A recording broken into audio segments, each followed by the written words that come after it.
Hey guys, this is Jules with True Crime Reactions.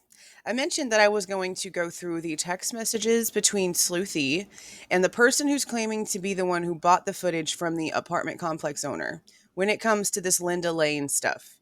Now, I'm telling you guys now, I already felt there was some shadiness going on when I just was listening to Sleuthy tell the tale in the Twitter space. After reading these messages, I'm 100% sure that there's some shady shit going on.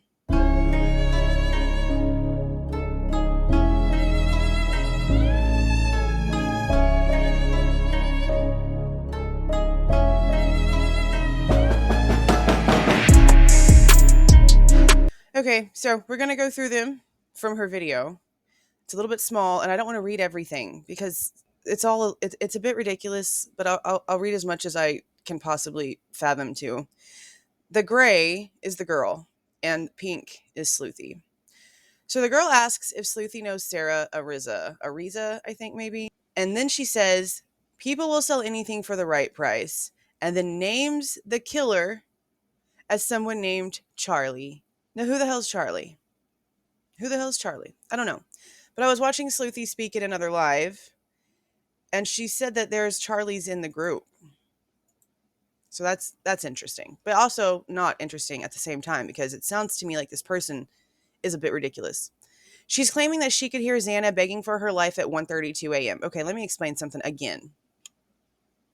These were cameras that according to Kane and according to these messages, the apartment complex and King Roadhouse are 220 feet apart. You are not hearing anything from inside of that house. You are not hearing thuds. You would not hear if someone slammed their bedroom door. You would barely be able to hear Murphy barking inside that actual house from 220 feet away. So she's sitting here saying that she can literally hear people saying words and names on this camera. Boo-boo. No, you didn't. Okay, I'm sorry. I don't care. That's my stance. You could not hear things from inside that house on these cameras. If something was going on outside in the yard, if something was going on right next to an open window, very possible. But it was like 28 degrees that night. And I highly doubt the girls just willy-nilly had the windows and stuff open in 28-degree weather. They could have. But it's doubtful, especially if it was lights out and they were supposed to be going to bed. Okay? It's just not likely. So for them to sit here and give all these specifics is just a little bit ridiculous. It really just is. And this is where she starts telling Sleuthy about the Elantra with a sunroof. Okay? The infamous sunroof car. And we're going to get to a point about that here too, because something very familiar is going to pop up in these text messages. And she just keeps repeating to Sleuthy over and over again, please don't tell anybody I have it. Please don't tell anybody I have it. Please don't tell okay, we get it. And then she sends this, and then this is apparently her proof. Her proof that this is her footage. And then this is where Sleuthy starts asking questions. 500 Queen, okay? That is where it matches the PCA. Hughes is right. This is the one little fragment of a white, we're going to do Hyundai Elantra, okay? Because we don't know what the hell that car is. I don't care. There's like a fence, there's like bushes, and there's just, no, you cannot tell from looking at this camera the way that car came in and pulled in and then left. You can't tell that's a Hyundai Elantra. You can't. So for people to say that, oh, that's concrete proof that it's Brian. No, sweetheart, it's not. It's concrete proof that there was a car driving around at the exact same time that the PCA is stating. Obviously, there would have been a vehicle actually making the physical movements that are in the PCA, regardless of if it's Brian or not. All that proves is that the car was there. A car, not his car. So, okay, that part's over.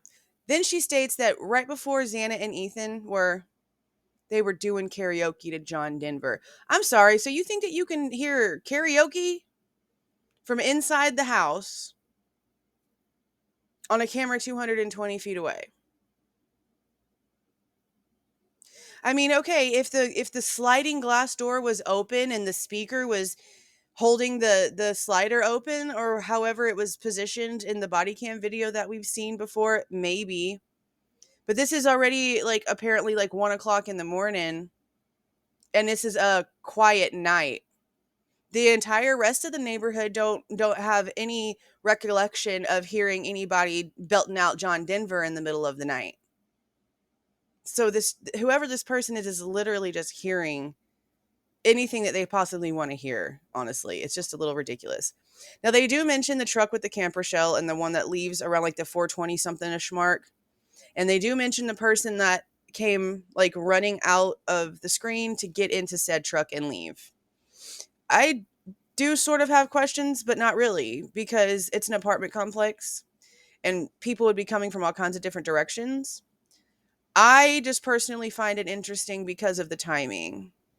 The 423 is pretty much the time in between where the PCA states that the white vehicle left at 420, but also the 425 timestamp for the police actually using the data on the roommates' phones as the ending time of 425. Okay. So that is actually pretty interesting to me. That's one of the very, very few things that stuck out to me. Now, that truck was also there for like a long time though, because in all the footage that I did watch, and I watched all, I think it was 4 segments of time that was released. I've watched them all. The truck was there the whole time. It was there the whole time. But that doesn't mean anything. It really doesn't, because some of our first speculations was that the person who did this was hiding out in the house before the people even got home. But who knows? I know that it's an interesting thing that has stuck with me. This person running from what seems like could be the direction of King Road and behind the apartment buildings, and then getting into a truck. But it's not good enough for me to have a license plate or a name or a face. The cops would if they looked at it. But for her, this person to be going off acting like she's really got for real information here off of something that she didn't even really look into and self admits that, I don't see how she can be sitting here giving out all of these details. She's claiming that she can hear Xana's voice plain as day say, "Charlie, leave me to live." Who talks like that? Nobody talks like that. Leave me to live. Have you ever heard that segment of words together as a phrase ever? No. This is where she states she got the footage 2 days ago and hasn't started to look for who the Charlie person is. And this is on July the 1st. So she would have gotten this on June like 30th. Here she's claiming the owner is going to sue her because she wasn't supposed to give it to anyone. But if you purchased it from the owner, it's your property. So whatever the hell they want doesn't matter. It doesn't belong to them anymore. If you purchased it from them, it's yours. So they can't sue you for releasing something that is now your actual property, your actual possession. Right? Like, there's a lot of stuff this person says that just doesn't make sense. And this is where she asks, would you want to watch it? Sleuthy never really asks to look at this footage. She says, I'm willing to assess everything and make sure it goes where it needs to go in order to get justice for the kids and prevent this happening again. But she doesn't say anything about let me see it, let me see it, let me see it at all. She doesn't. And then she asks, would you want to watch it? It's mostly audio. And this is where they start discussing the light honks. And she actually puts in here that it's 2 minutes fast because of the bell towers. Now I've noticed that it's off. I did notice that it was off, and there was a couple people that commented that it was off. Then she claims that there's honks where there's 3 light honks and then 2 more, as if whoever was honking could have been the DoorDasher, but that whoever was supposed to be coming out to get the food wasn't coming out. That's an assumption. And this is at where the Elantra is apparently like doing the turnaround that we can see. I'm saying Elantra just because it's what it says on here, where the white car shows up and everyone's trying to compare it to a white Hyundai Elantra. That's apparently where there's honks in front of the home. And I don't know how she can sit here and claim from a camera that's not facing King Road oh, the honks I'm hearing came from that direction, not that direction. This is literally just someone trying to fit a story into what they're hearing, which was the biggest issue with this footage to begin with, and my biggest problem with the footage. And that's exactly what this person did from the beginning. From the beginning. It's super beyond YouTube material right now. First, we need to do right by families. Super beyond YouTube right now. I don't even understand. So then Sleuthy Goosey gives her information in order for them to share the footage, for Sleuthy to be able to look at the footage, because this girl will not stop saying, please do not tell anybody I have it, and do you want to see it? So she's like, yeah, sure, drop it to me. Peer pressure and all, you know. No, I'm not mad at all at Sleuthy Goosey for this situation. If out of anyone, I'm actually like, I prefer it to have been her. And I don't know Sleuthy from shit. Okay, I don't. And I'm not here to make friends in these YouTube streets. I'm just not. I'm really just not. But I don't get a weird vibe from Sleuthy. I don't. I feel like a lot of people use her content and use her insight and try to make it like it's theirs, and they are profiting off of her intellect. I feel like there's quite a few of them out there that I see things from Sleuthy first, and then suddenly here comes conversations and no credit given to where it came from. I've seen that quite a bit. So it's probably why, if this person was trying to do something, I feel like they were trying to discredit her. Because I really do feel like this person was for real trying to get her to, like, get it from her Google Drive or whatever and post it. Just post it. Now, here is this stupid, infamous screenshot thing. Does this not look familiar? Didn't TNT, Truth and Transparency, have this in her video? And my question was, why the hell are we just seeing screenshots? Where's the video? Where's the timestamps? So does this not, like, seem to you as if this person that was talking to Sleuthy Goosey also sent the exact same information to TNT? So how many people did this person, who's so scared and out of their mind and, oh my God, they're going to come for me, how many people did this person actually send this footage to? Because at this point, we don't know how many hands had this before it was even put on the internet.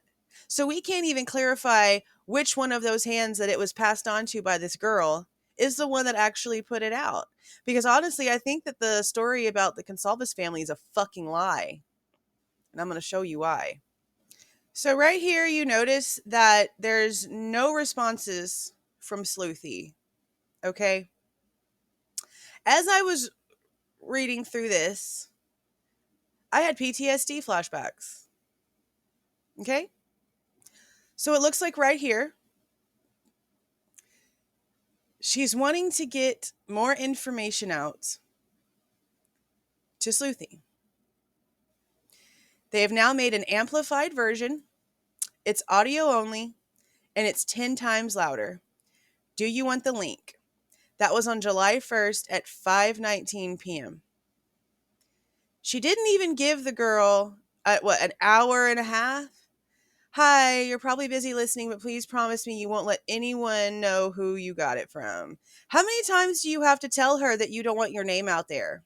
Why are you repeating yourself like you're talking to a kindergartner? We know that you didn't want your name out there. We know that you are claiming that you didn't want the footage out there. How many times did this girl have to say this? That's why it's weird to me. Like, why do you keep repeating that over and over and over and over and over again? We heard you. We heard you. So then, after like 6 more hours, you don't have to worry now. Consalvises have the footage. So it's almost, to me, the way that I'm seeing this is this is like, oh, you're probably busy type text. You know, we've all gotten those whenever we're not speaking back to somebody or we're trying to kind of like ignore someone. We get these messages. Oh, you're probably busy. No, I just don't want to talk to you. Okay. But then this one right here is what really I'm like, oh, this is a game, bro. This is a game. Because as soon as Sleuthy wasn't responding anymore, suddenly, you don't have to worry about it anymore. Kaylee's family's got it. Don't worry about it. It's good. Just forget this entire conversation. Don't worry about it. But it's just weird. All of it is just super hella weird. And then it wasn't until it was the Thursday, I guess this past Thursday, that she then asks, who released the footage? And this person is instantly trying to put it on Steve. I think it was Steve that shared my name with JLR. Okay, look. Look. The only reason why the Consalvases reached out to Chronicles of Olivia is because Kaylee was following Olivia. And the only reason why Bullhorn Betty even got the honor of going along on that trip is because Olivia foolishly kept her in her company. I don't know if she still does, but at the time she did. I don't know. I don't recollect if JLR was with them on this little journey because I don't give a crap to know that information, honestly. But I don't believe that with as alpha as Steve Gonsalves seems, that he would ever try to enlist the help of someone like JLR. And y'all can take that how you want to. I don't believe at all that he would have handed any sort of evidence whatsoever to someone like JLR. And I could be wrong. I could have Steve pegged completely wrong. But that's how I'm reading that room. And I just don't believe this bullshit right here. Then she claims that it got shared with someone outside of the United States, but that Mark Garagos has it all now. Okay, but one thing that people are like not right here is that this doesn't mean that a physical like VHS tape or DVD has been passed around.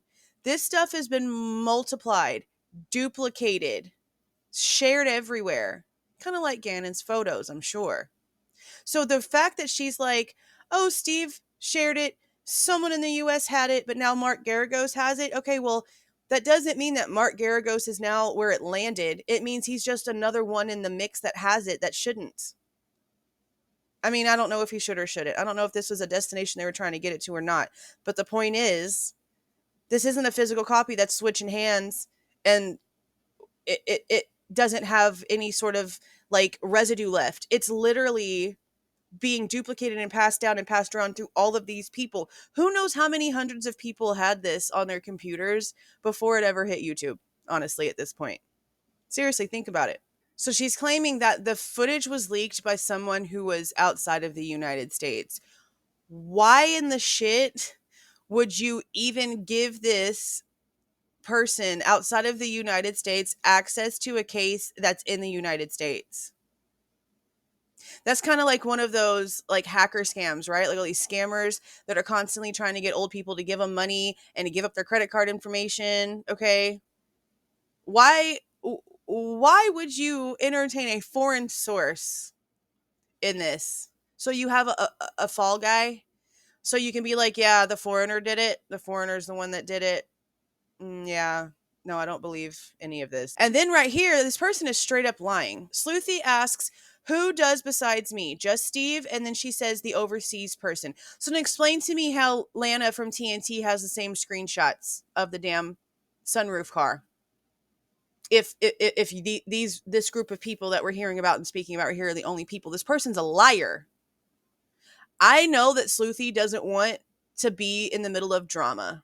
But whoever the hell this person is needs to be called out. And I feel at this point, repercussions for impeding on an investigation should probably happen. Because this is bullshit. This is ridiculous. This is literally somebody playing head games, as far as I can tell. This entire thing just seems so fake. I don't really even know what to think. Like, I don't understand why the apartment owner would sell it. Because, he's got money. It's not like he needs the money. And for this person to be reaching out to a YouTuber, and this is no offense to Sleuthy, but for this person to be reaching out to a YouTuber, it doesn't seem like they would have the resources or the funds to be able to pay somebody who has an apartment complex and is a business owner enough money to get them to sell. Because she said everyone had a price. Okay, but like it seems like you would have to have a substantial amount of money to be able to hit the price that I feel like that kind of person would agree to. And if you're coming to a YouTuber and you don't have any sort of actual connections in anything and you're scared, you don't have resources and money like that, is what it seems like to me. And that's just me assuming, literally off of nothing, because there's nothing else that you can do with this. This is absolutely ridiculously trash. If there is something real here in the footage, we can't even guarantee that. And this person is claiming that it's in evidence, that the prosecution has it.